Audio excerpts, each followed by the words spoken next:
surface water, and we have cold water in the deep ocean. That temperature differential, and with the gigantic thermal mass that's available in the ocean, you can generate huge quantities of electricity. The potential is immense.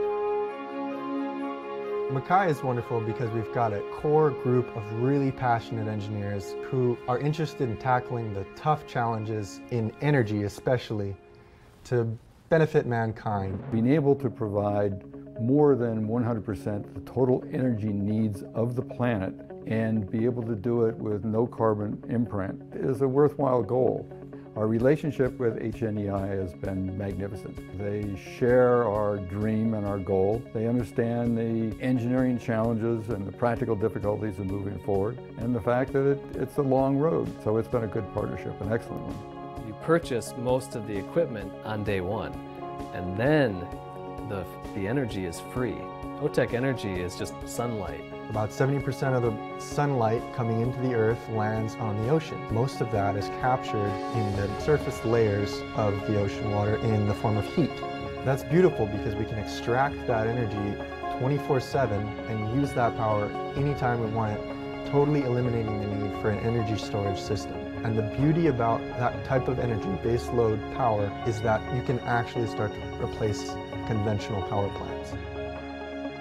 Our focus in this project originally was not to produce power. It was actually designed and built so that we could study one critical component in the system, which is the heat exchangers. So from this point, we can see the Nelha pumping station. This is where we receive water from the deep ocean. Water is pumped, both cold and warm water, along these two pipelines. And the warm surface seawater comes right here, goes up to the top.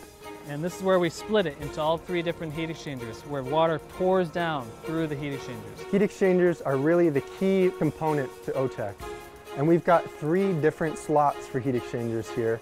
And the reason for that is this is a research facility. We need the flexibility to be able to transfer heat exchangers in and out, to be able to swap them out easily and test different versions of the same unit.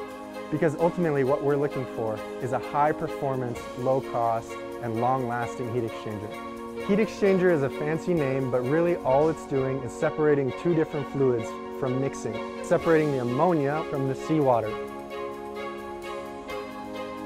So now we're at the top of the heat exchangers that are called evaporators. What's coming out is high pressure ammonia vapor. So the warm seawater has gone into the heat exchanger and heated up that ammonia. It's boiled it, so now it becomes really high pressure steam. How do you boil a fluid with warm seawater? It's at room temperature, so how does it boil anything? And the answer to that is you pick a fluid that has a low boiling point. So in our case, we use a refrigerant, and it can actually boil and become very high pressure at room temperature. You take a low temperature heat source, creates a high pressure that propels through a pipe and comes into the turbine case right here. It spins the turbine, and that rotational motion is ultimately what powers the plant.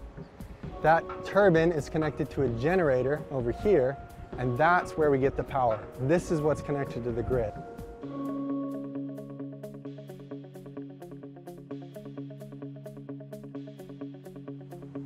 After the vapor leaves the turbine, we need to convert it back into a liquid. And so we do that in the condensers. Vapor comes down through this pipe inside this chamber, where there's hundreds of little tubes inside this big tube. And the cold seawater passes through these little tubes, and on the outside of them, the ammonia senses the cold, and then it's converted into a liquid and drips down to the bottom where it continues the cycle. The waters around Hawaii are very stable in terms of temperature, and that allows us to extract a very steady source of power year-round. It's utility-grade electricity, so it doesn't need an inverter, it doesn't need to be filtered in any way. It's very high-quality power. The fuel is free, and in fact, our price of electricity for OTEC is going to go down as our technology improves.